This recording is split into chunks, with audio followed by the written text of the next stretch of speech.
So as always with us, the plan is subject to change at any moment, second, depending on what's going on and new information. But the plan for the day is to start doing the mock-up and hopefully getting one of these bronze floors welded up. So we made this steel mold just to kind of get a feel for the process and see how that would work. And we're relatively happy with how it came out. It's a bit rough, but we'll definitely be a bit more attentive to detail when we do it in the bronze. So the first step is going to be running a string down the center of the boat. And what that is for is in a midship, there's going to be a board, a beam that's going to join either side of these wings. And the floor and the inside of the boat that we walk around on in the living area is going to be on top of that. And that's going to help tie all of this structure together. So we got to figure out those strings to make sure that the wings come up high enough so that we can weld on these little tabs for those.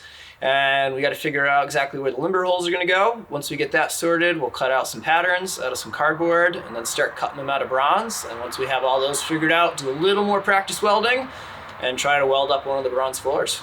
This is the fanciest machine I've ever owned. Check this out.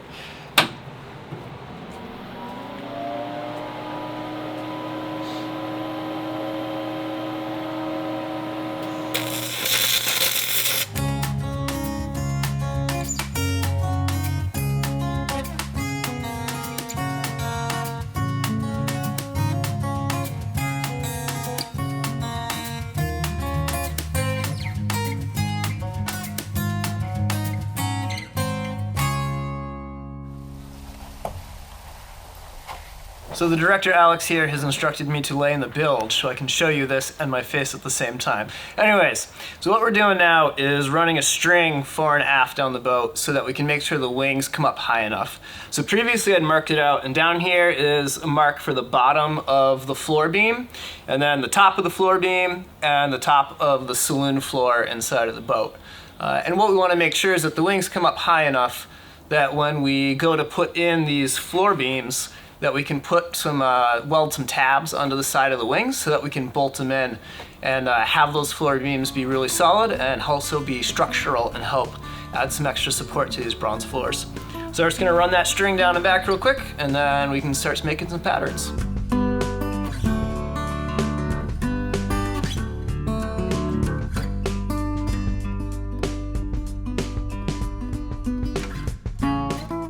When Acorn designed Ingrid, he designed her with wooden floors, and we decided to go with metal floors for various reasons, which we've already talked about. And that left it up to us to design the metal floors. So I did a bunch of research and looked into a ton of different ways to make the metal floors. And the conclusion we kind of came to was that there are as many types of metal floors as there are types of boats. And it was really just dependent on the design of the boat and how best to tie everything together with the metal floors. So with that in mind, we spent a lot of time and a lot of energy kind of playing with patterns and templates and figuring out how best to get all of this to work closely together, where we have all of these fasteners, all of these pieces tying together in a very short space, and how to put all of that together and make sure that we kind of didn't hose ourselves down the line. Here we have the keel timber drawn out. So this is the sides of the keel timber, and these squares here represent where the frames are notched in. And one thing to remember is that these frames come into the keel timber at an angle. So the base of these frames is actually back here somewhere, buried in the keel timber. And then these also have screw fasteners that go in quite a ways. So that basically makes it so that between frames, you really don't want to put any fasteners down except in the very center of the keel, and only really at the widest part of the keel. Because as soon as you get to the stem and stern, it gets even narrower, and these screws are touching, if not almost overlapping in there. So when Acorn designed Ingrid, he had a big wooden floor right next to the frames, and that got fastened down into the keel timber, which made sense because it was outside where these screws in the pockets are. So we basically decided to do something similar. So we put the base plate for the wooden, or for the metal floor in, and you can see we have the holes so that they're outside of where all those fasteners are. And we could, do this a bunch of different ways. We could put bolts on either side. But the big issue with this single plate like this is that we end up creating this 1/2-inch dam on the keel timber, and that prevents any water from flowing fore and aft through the bilge. One option would be to carve out the keel timber and sink the plate down into it. But we really don't want to do that because, one, that's a lot of work, and two, we're going to end up creating almost like a pond underneath there. And even if we get it to fit well, and even if we put a bunch of bedding compound in there, the chances of that starting to rot around the edges and water eventually seeping down there is more than we want. So we wanted to figure out a way to have a better limber system here and still be able to fasten it down strongly. So what we ended up doing was making them two pieces. So we have one that goes like that and one that goes like that. So with the base plates like this, we put the vertical plate on, and that gets very strongly welded down to the base plate on both sides. And then the wings go in, and the wings also get welded down to the base plate and to the vertical plate. And what this essentially does is it gives us this really strong corner, and the fastener is right next to it. So the things that we're worried about here in terms of forces is the keel timber going down and the hull going up, and by having the wings right next to the holes here attached very strongly to the base plate, that force is countered. And the other force we're really worried about is the bolt pulling apart, and this bronze vertical plate there suffices to do that very well. So losing this gap out of the middle structurally shouldn't affect the floors at all, and they are infinitely stronger than the wooden ones Acorn designed. So taking out this chunk of the middle is not really anything that we're worried about. Well, should we cut one out? And worst case scenario, we use the bronze somewhere else, or we bump it farther forward in the boat where we can trim it off some more? Yeah, see what it looks like. But I think we're gonna kind of have to just... I think we're gonna have to just make one. Pony up and cut it, yeah. Yeah, okay.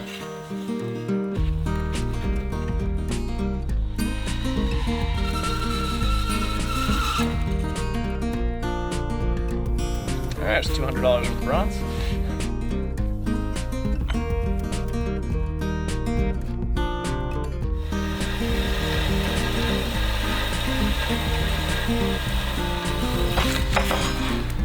Yeah. Work? I think so. I think that looks great.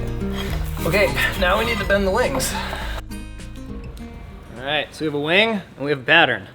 So we need to bend this to match that. And I'm not strong enough to do that. So what we ended up making was this crazy press, and we haven't tried it yet with the bronze, but hopefully it'll work. It bends 3/8 steel really easily, and the bronze should be more ductile, so bending 1/2-inch bronze, it should handle it. Took the old 20-ton shop press that we had got for making the rivets that didn't work out. It wasn't beefy enough for that. And we ended up putting this gigantic lever on it. So basically the lever goes up, you can move your bronze piece, lever goes down, it's got a long extension on it, you pull and that should bend. Usually these are done with a bottle jack, and you got like a hydraulic jack here, but we have so many wings that we need to bend, and they are going to have so many individual little bends in them that it was just going to take so much time with a jack. And with the lever, we can have one person bending, one person running the lever, and we should be able to go a lot faster. So we're going to try to bend this 3/8-inch steel here and get it to fit the wings and have the shape. And if we can bend that and that seems good, then we'll try it with the bronze. So up. That's good. And then I think I'm going to call numbers. So I'll call 1 is like ever so little bit. 2 is like a little bit more. 3 is a little bit more. 10 is like all the way down to the bottom. And if we practice, I'll call it and I'll be like, that's 1. Stop there. Yep, oh, good, yep. Ooh, that is close. I like that. I like that a lot. It doesn't have to be perfect. It needs to be like really close. Really close. That's not bad at all. For our first attempt at bending something to a shape, I'll take it. As Grandpappy would say, it's within spitting distance. So now I guess we just gotta see how that 1/2-inch bronze behaves and how much harder that is to bend or not. I mean, I'm sure it'll be harder than this 1/4-inch steel. Yeah. So that's just kind of how much harder.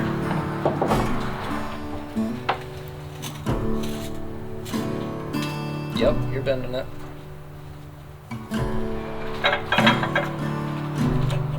Okay. Okay. Yeah, that bent pretty well. Good. No, I mean, we got a curve to it. Just kind of got to go see what it looks like on there. So one other thing to figure out with the wings was, after we figured out the curves, was what to do with the tips of them. So our wings are a 1/2 inch thick, like this piece of plywood here, and if we put that on the frame, we essentially make a 1/2 inch tall dam for debris and water and whatever to collect on. And not to mention that some of these wings are tall enough that they're going to poke up past the floors, actually a lot of them, and we're going to see them inside the boat. And having this big 90-degree rough chunk of bronze at the top is not going to be too appealing. So what we wanted to do was round those out and make a nice chamfer, something that looked like this. So that when that went against the frame, one, it would look really nice in the boat, but two, any sort of water, debris would naturally want to shed right off that. And we got this lovely curve with this super simple jig I built. And this just clamps onto the bandsaw. You put the strip of bronze in here, the screws, the stop at the bottom.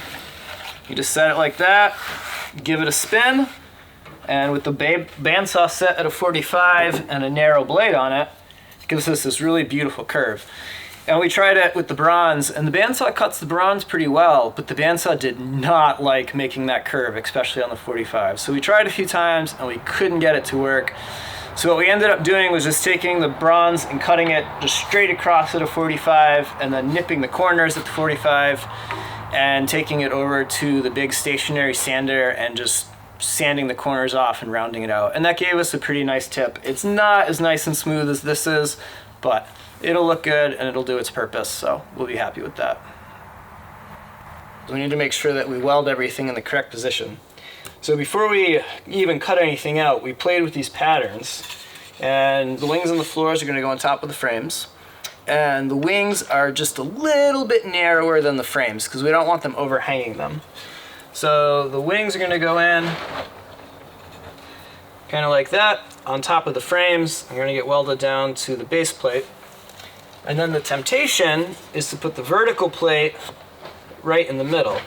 And the issue with that is that we need to fasten these floor wings into the frame and into the planking. And if we do this, we have a very narrow spot to hit. And if we put the vertical plate inboard a little bit, we have a lot more room to bolt, and that's going to make a big difference. So what we ended up deciding was that the vertical plate was best on the edge, and that still keeps it fairly close to where our bolts bolt down. So if we spin this a little bit so you can see, that sits something like that. And we need to make sure that we can fit a washer and get a socket over that, or a wrench, when we tighten down the bolts. So we can't have it right up against the vertical plate.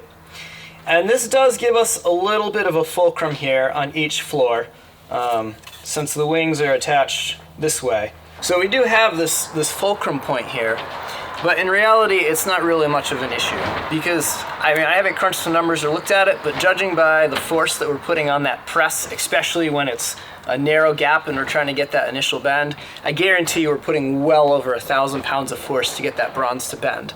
And we need to bend 2 of those to be able to bend the base plate. So that's 2,000 pounds of force, bare minimum, to get that base plate to bend. And then we have these floors are spaced 1 foot down every length of the boat. So if you take the floors that are just over the keel timber, I think there's 14 or 16 of them, so that's 16 tons that it would take to get those bronze floors to bend. So even if we didn't have the frames anchored into the keel with the screws, and even if there was no planking on the boat, and if really the only thing holding the frames down to the keel timber were these bronze floors, they would be way more than strong enough. Never mind by the time you factor in all the screws for the planking and the diagonal bronze hull strapping that's going to go in, and the screws that hold the frames. So although there is a potential for leverage issues there, these are so strong and so overbuilt for what they need to be that they are never ever going to see any kind of force close enough to get those to bend. Let's talk about welding for a hot second. The process for us was to tack weld the floors inside of the boat, and that way we were sure that they were the exact shape and everything was lined up right where they needed to be. And we know that the boathouse is a giant tinder box, so we bought a welding blanket, we put that down on the ground, we raked a lot of the shavings away, and we had people on standbys with fire extinguishers. There's also smoke detectors in the boathouse, so we were very, very careful about that. We didn't cover the keel timber, and we got a couple welding burns on there from some of the slag, but they're so shallow that they'll sand out super easily. And for the rest of the floors, we're gonna pick up some scrap leather or some welding blankets. We'll figure that out and cover up the keel so that we don't get those burns. Once it's tack welded in the boat, we bring it out here to the garage and weld them up on the welding table here. And that way we can angle them any way we want so that we can have best access to doing the welding. And if it's nice and calm, we can take the welding table outside and do it out there. But when we welded up the one floor that we've done so far, it was kind of windy out. And with the shielding gas for the MIG, you really don't want that windiness because it's going to blow the shielding gas away. Another thing is we've gotten really kind of mixed reviews about how dangerous it is to weld the bronze. Some people have told us that it's super hazardous. Other people who work with bronze all the time, casting it, welding it, have told us that as long as we have decent ventilation, that will be completely fine. So we kind of went out on a limb and we did the one bronze floor, and it was windy, so we welded it up in the garage here with the doors open and a fan in the door to help kind of keep the air circulating. And it did put off more fumes than we were really comfortable dealing with. So doing the one bronze floor, it's not going to kill us. We're willing to take that risk. But to do 30-something of them, as well as all the other bronze work down the road, we're a little bit apprehensive about. So we've done some looking, and we have some really great PPE on the way. So when we do the rest of the bronze floors, we'll be all decked out and super, super safe. While we're on the subject of risk and safety and decisions regarding that, everything that we do on the boat, we put a lot of time and research into, and the kind of health and safety risks of that aren't really any different. We did a lot of looking into it before we did the lead work. I have ran equipment and chainsaws my entire life. I have a pretty good grasp of how that goes and how tippy the tractor wants to be. And for us, welding the bronze is really no different. Life is absolutely full of risks. You eat too much McDonald's, that's a risk. You eat too much sugar, that's a risk. Crossing the street, it's a risk. And everyone has different levels of acceptable risk. So we get told a lot of the time that we need to be more careful, we need to be more safe, we need to do this, we need to do that.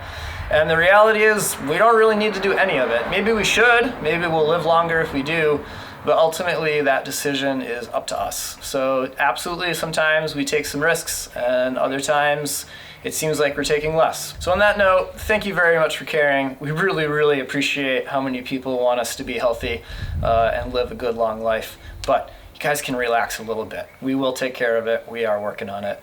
So with that in mind, let's introduce Jacob, who's been helping us out with the welding, and we will get to welding up some bronze.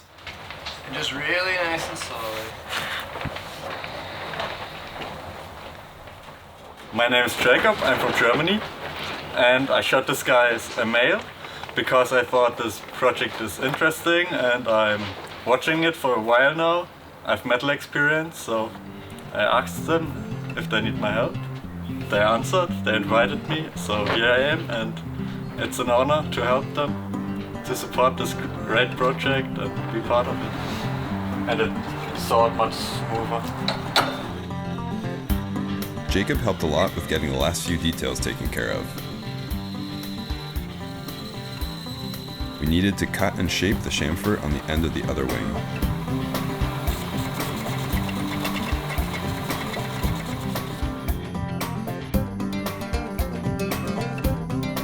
A few last trips to the press to finalize the curves.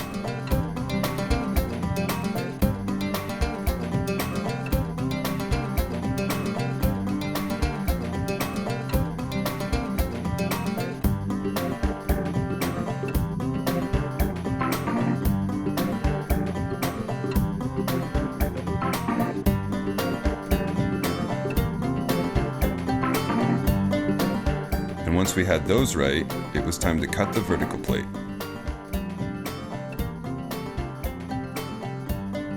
Note the angle of the cuts where the bronze pieces are going to be welded together. This is important to allow for a good bead of weld to be laid.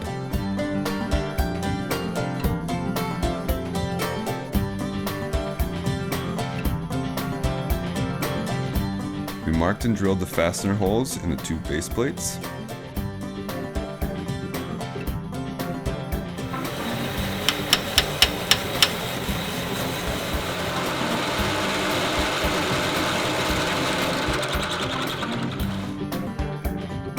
finally, we cut the limber holes using a homemade jig and a hole saw. Now we needed a few more practice welds before we felt totally ready to start the actual welding. Which also gave us a chance to test just how strong the welds would actually be. Trying to break the weld. So just to be clear, this is practice welds. This is the first root pass on like a tapered V. So this would get another pass or two on this side, plus a pass or two on the other side. And we still can't break it with just the first pass, never mind the extra 3. I'm feeling pretty good about this. Should be strong enough. All right, you guys ready? Yep.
Well,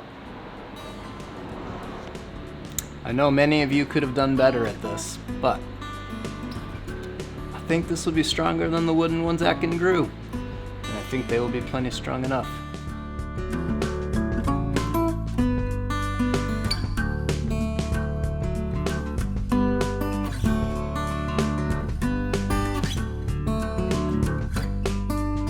So I feel very good about this. I think that these are going to last a very long time and be incredibly strong and do a fantastic job in the boat. And like we said, the space between where the bolts are and this vertical plate, that's really not too much of an issue for bending. And there might be some play in these wings, but one thing to consider down the road is the beams for the sole are going to go in as well. So we could set them on top like this and make some notches for where the fasteners go, but more likely what we'll do is we'll weld some tabs on either side here. We'll just move these outboard a little bit and we'll bolt them through the tabs, and then we can put some screws through the planks into the ends of them. And this is going to go even farther to making this just a super duper rigid structure, and will really go a long way towards hopefully making Arabella have a long, long life. So we did some Instagram and some Facebook posts as we went through making this floor, and we've got a ton of comments, like a ton about it. And one of the biggest ones was that you can't weld bronze, that you braze with bronze. And that's a common misconception. And I actually thought that initially when I started looking into welding bronze. And the reason is when you look into welding bronze, go please do it, you're gonna find just tons of information about brazing. And that's really, really common. And what brazing is when you have two dissimilar metals that you can't weld together and you use a different metal to basically glue them together. Or you have, it's often used in bodywork for cars, where you have really thin sheet metal that you need to weld. And if you were to try to weld that with, a piece of steel wire, the steel melts at the same temperature as your thin base material, and you end up just blowing holes in it. So what they do is they braze it together. Since the bronze has a lower melting point than the steel, you can melt the bronze wire, it'll fill in the crack, it won't actually melt the steel, and it'll glue it.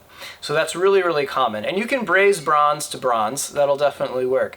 But for us, we are actually using enough amperage and enough oomph from the welder that we are actually full-blown welding the bronze. So we're using a bronze filler wire, and we're using the bronze plate, and we are actually doing a structural weld. So both pieces of the plate and the filler wire are all molten at the same time, and they become one.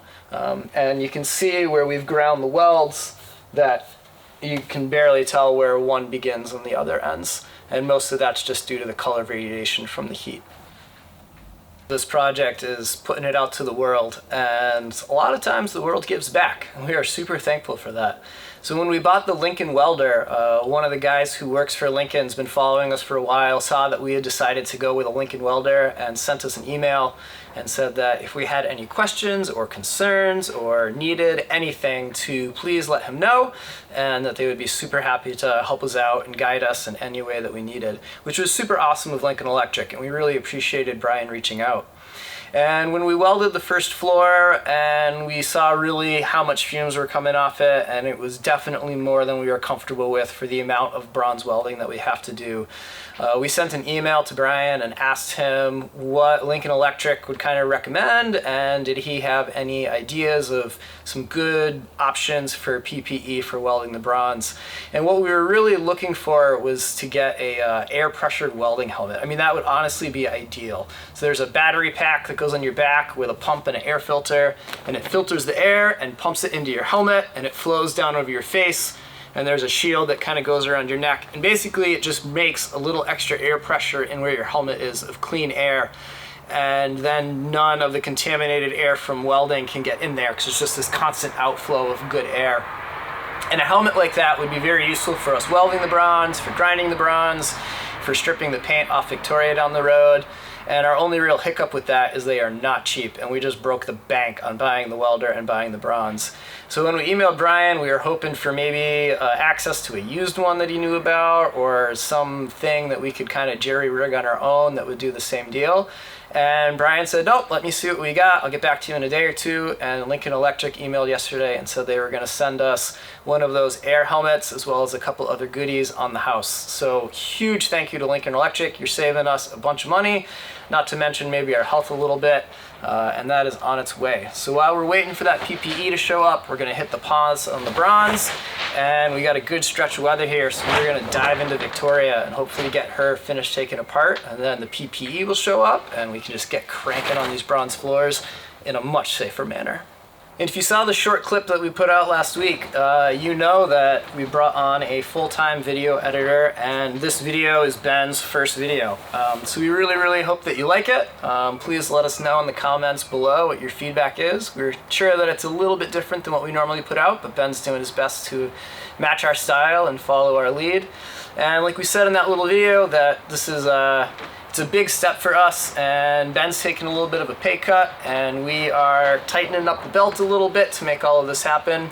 But we've already noticed a huge difference. We've been able to just work like crazy the last week, and Alex has just been filming like nuts, and we have the time to step up the filming game a little bit and do some more in-depth stuff with that, with having Ben edit. And so far, it's been really awesome. We're gonna backlog a little bit of footage from us working like crazy, and then within a month, we're gonna start coming out with weekly videos, which is just gonna be so awesome for us to be able to move and to work and to share that journey with y'all at a much faster pace. So like we said in that short video, we're tightening up the belts a bit, and this is definitely stretching the budget. So if you enjoy the weekly videos, if you enjoy the added benefit of having Ben do the editing and us being able to spend more time working and more time filming, you know, please maybe consider donating and helping out a little bit so that we can keep this journey going. Thank you so much for all the support we received when we announced the big news. We are super psyched that this is going to go well, and we have a couple more things that we'd like to say. So it is time for our annual open house. So I'm sure a bunch of you have been before, I'm sure a lot of you have not, but we do a spring open house every year to kind of kick off the good boat building season. So this year it'll be May 4th here at the boathouse. We're gonna have our doors open from 12 to 7 that day. We're gonna do a big barbecue, provide all the food. Just bring whatever you want for your own beverage, and we hope to see you there. So we think it's going to be a really great way to celebrate, and I'm going to have all the information on the website, so check that as soon as this video goes out. Make sure you mark your calendars. We are super psyched to see you all. Yeah, looking forward to it. Thanks for following.